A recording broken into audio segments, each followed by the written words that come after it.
Hey guys, welcome to my channel. আশা করি সবাই ভালো আছেন। আজকের এই ভিডিওটিতে আমি আপনাদের সাথে কম্পিউটারের ওয়াইফাই নিয়ে আলোচনা করব। সাধারণত আপনার ডেস্কটপ অথবা আপনার পিসিতে দেখা যায় যে ওয়াইফাই সাপোর্ট করে না।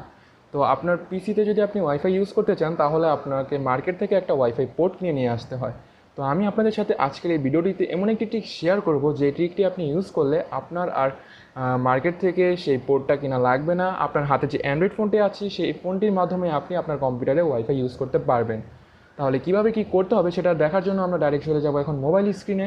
তার আগে আপনি যদি আমার চ্যানেলে নতুন হয়ে থাকেন তাহলে hit the subscribe button and click on the bell icon to get another notification. তাহলে ফিরে আসবো আমরা ইন্ট্রোর পর। Tell me pretty lies, look me in the face, tell me that you love me, even if it's fake. এটার জন্য আপনাকে সবার আগে দরকার হবে একটি অ্যান্ড্রয়েড ফোন, তারপর আপনার লাগবে একটি ইউএসবি কেবল, তারপর আপনার কাছে থাকতে হবে একটি কম্পিউটার। এরপর এই মোবাইলকে আপনার কম্পিউটারের সাথে ইউএসবির মাধ্যমে প্লাগ ইন করলে আপনি ওয়াইফাই ইউজ করতে পারবেন আপনার কম্পিউটারে। তো এখন আমার কম্পিউটার স্ক্রিনে দেখতে পাচ্ছেন আমার কম্পিউটারে ইন্টারনেট কানেকশন নেই। তো ইন্টারনেট কানেকশন আনার জন্য আমি চলে যাব ডাইরেক্ট আমার মোবাইল স্ক্রিনে। এখন স্ক্রিনের বাম পাশে আমার মোবাইল স্ক্রিনটা দেখা যাচ্ছে। মোবাইল স্ক্রিনে দেখতে পাচ্ছেন আমার মোবাইলে ওয়াইফাই কানেক্ট করা আছে। আর আমি আমার ফোনকে কম্পিউটারের সাথে ইউএসবির মাধ্যমে প্লাগ ইন করে নিয়েছি। তারপর আমার ফোনের নোটিফিকেশন বারে ইউএসবি ডাগিং নামে একটা অপশন এসেছে। তো এই অপশনটাতে আপনারা ক্লিক করে দিবেন, তাহলে আপনি ইউএসবি প্রেফারেন্সে চলে যাবেন। তো ইউএসবি প্রেফারেন্সে আসার পর এখানে আপনি 5টি অপশন দেখতে পাচ্ছেন। তো এখানে সেকেন্ডে যেটা আছে ইউএসবি টেথারিং, এই অপশনটা আপনাকে অ্যানাবল করে নিতে হবে। তো এই অপশনটা অ্যানাবল করলে আপনার কম্পিউটারে আপনার মোবাইলের ইন্টারনেট কানেকশনটা ট্রান্সফার হয়ে যাবে।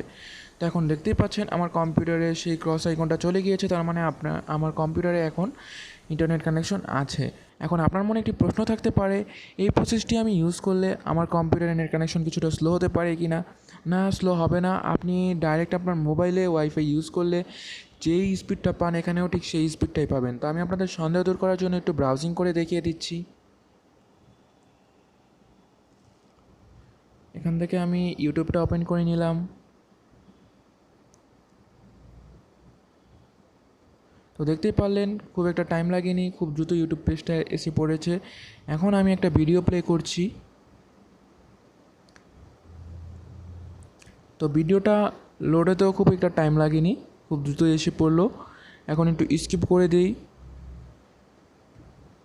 তো স্কিপ করার পরও দেখতে পারলেন কোনো বাফারিং করে নেই, খুব দ্রুত ভিডিওটি লোড হয়ে গিয়েছে।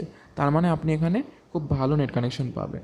তো ট্রিকটি খুব সহজ ছিল, আশা করি আপনাদের ভালো লেগেছে। যদি ভালো লেগে থাকে তাহলে আমার ভিডিওটিতে লাইক দিয়ে চ্যানেলটি সাবস্ক্রাইব করে দিবেন। আর আজকের মতো এখানেই দেখা হবে আগামী কোনো ভিডিওতে নতুন কোনো একটা টপিক নিয়ে।